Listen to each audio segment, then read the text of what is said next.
السوليد ووركس كومبوزر هو بيئة عمل منفصلة عن برنامج السوليد ووركس الأساسي.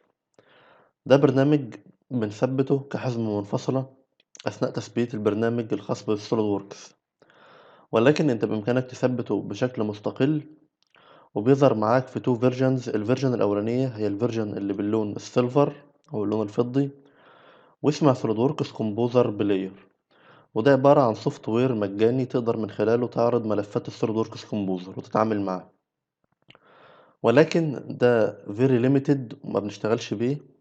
اللي احنا بنشتغل بيه النسخة الكاملة من السوليدوركس كومبوزر، اللي هي تحت عنوان سوليدوركس كومبوزر، اللي هتلاقي المربعات فيها أو المكعبات فيها باللون الذهبي. نضغط عليها،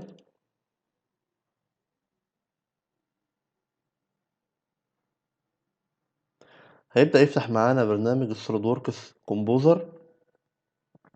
بمجرد ما يفتح معانا البرنامج هتلاحظ إن الواجهة مألوفة بالنسبة لك.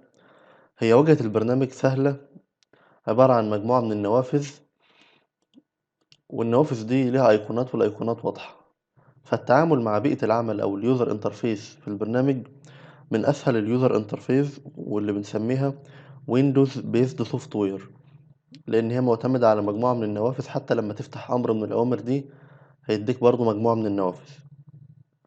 تعال نفتح المشروع بتاعنا ونشوف ازاي لما نفتح المشروع بتاعنا الأوامر ده تتفعل بحيث نقدر نستفيد منها واحنا شغالين في البرنامج. عشان نفتح مشروع جديد، فانت بإمكانك تفتح أي مشروع انت عايزه من خلال فايل، اوبن، وتروح للمشروع اللي انت عايزه وتقول له اوبن. المشروع اللي احنا موجود معانا في الصورة ده مشروع عملناه باستخدام السوليد ووركس كومبوزر، ولكن انت بامكانك باستخدام السوليد ووركس كومبوزر تفتح اي ملف كاد بالصيغات المدعومة. وبرنامج السوليد ووركس كومبوزر بيدعم تقريبا كل صيغات الكاد، كمبيوتر ايدد ديزاين، اللي بتطلع من البرامج المشهورة زي السوليد ووركس، الانفنتور، الكاتيا، الان اكس. يعني كل برامج الكاد تقريبا اي تصميم يطلع معاك هتقدر تاخده وتروح بيه في السوليد ووركس كومبوزر وتشتغل عليه. زي ما احنا ملاحظين ان من خلال السوليد ووركس كومبوزر عندي مجموعة من الفيوز المختلفة. تعالى كده نشوفهم واحدة واحدة. ده الديفولت اللي موجود معانا، ده اول حاجة بتظهر معاك في السوليد ووركس كومبوزر بدون اي تعديلات. جاست ان انا خدت التصميم بتاعه وعملت له اوبن هيظهر معاك كده. تاني حاجة، اول حاجة عملناها الشكل ده. بعد كده خدنا الفيو ده، طبعا هنتعلم بالتفصيل ازاي نعمل الامور دي. وبعد كده بقى بدأنا ناخد بارت بارت نبين المعلومات الخاصة بيه. تعال نروح للفيو اللي بعد كده.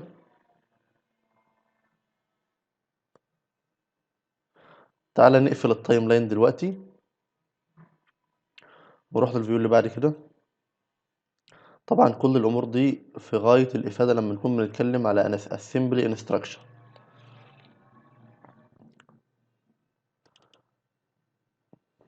وده اخر فيو موجود عندي. ده بالنسبة للفيوز اللي احنا عملناها بالسوليد ووركس كومبوزر. تعال نشوف الصورة دي ونشوف البيل اوف ماتيريال. دي مجموعة الصور اللي احنا عملناها في السوليد ووركس كومبوزر، اللي بتعبر لنا عن الاسمبلي انستراكشنز. بالنسبة للسوليد ووركس كومبوزر، النوافذ الرئيسية اللي فيه الهوم والرندر. الهوم دي فيها معظم الأوامر الرئيسية اللي انت بتحتاجها وانت شغال. الرندر لها علاقة بالصور والإضاءة والألوان وخلافه. الأسر ده ليها علاقة بالإخراج النهائي للبارت، ازاي تضيف أروز، ازاي تضيف سيكشنز معينة، ازاي تضيف ديستانس معينة، ازاي تضيف مسار للأجزاء اللي موجودة عندك. زي ما نشوف ترانسفورم لما تحرك بارت وخلافه. الورك شوبس ده خاصة بالإخراج النهائي، لو انت عندك فيديو، لو انت عندك صورة. الويندوز ودي من أهم النوافذ، ودي اللي بتقدر من خلالها تظهر الأجزاء اللي موجودة عندك. يعني في الحالة دي احنا خافيين التايم لاين. لو احنا جينا أظهرناه وعملنا سويتش ليه وعملنا بلاي، يظهر معانا الانيميشن اللي في الصورة ده. طبعا هنتعلم ازاي نعمل الكلام ده خلال رحلتنا في الكورس.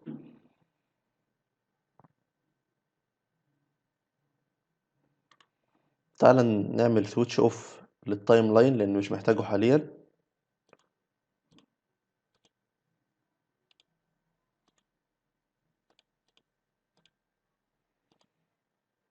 ونرجع للكفر.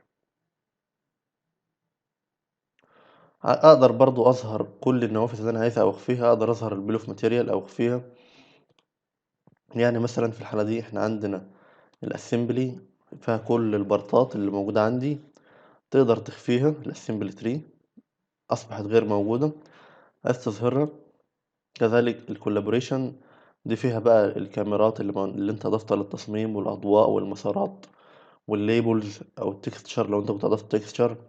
فيها كل الاوامر اللي بنطبقها على البارت زي ما شفنا في الصور اللي فاتت. بامكانك برضو تخفيها وتظهرها. الفيوز بيكون ظاهر فيها الفيوز المختلفة، تقدر تخفيها او تظهرها من هنا. كذلك تقدر تظهر او تخفي اي حاجة من خلال ويندوز، وتقدر تتحكم في شكل وطريقة عرض النوافذ. بالنسبة لأوامر الماوس عندي في السوليد ووركس كومبوزر، تقدر تعمل زوم ان وزوم اوت من خلال البكرة بتاع الماوس. لو انت ضغطت على البكرة تقدر تعمل روتيت. لو انت ضغطت على البكرة لو انت ضغطت على البكرة بتاع الماوس وضغطت كنترول تقدر تحرك التصميم بتاعك.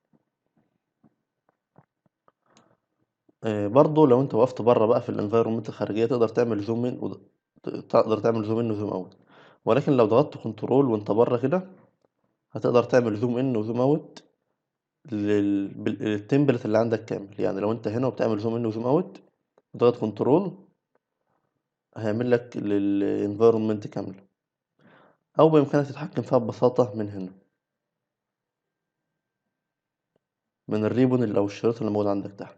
كنترول ونضغط سكرول نقدر نحرك التصميم بتاعنا.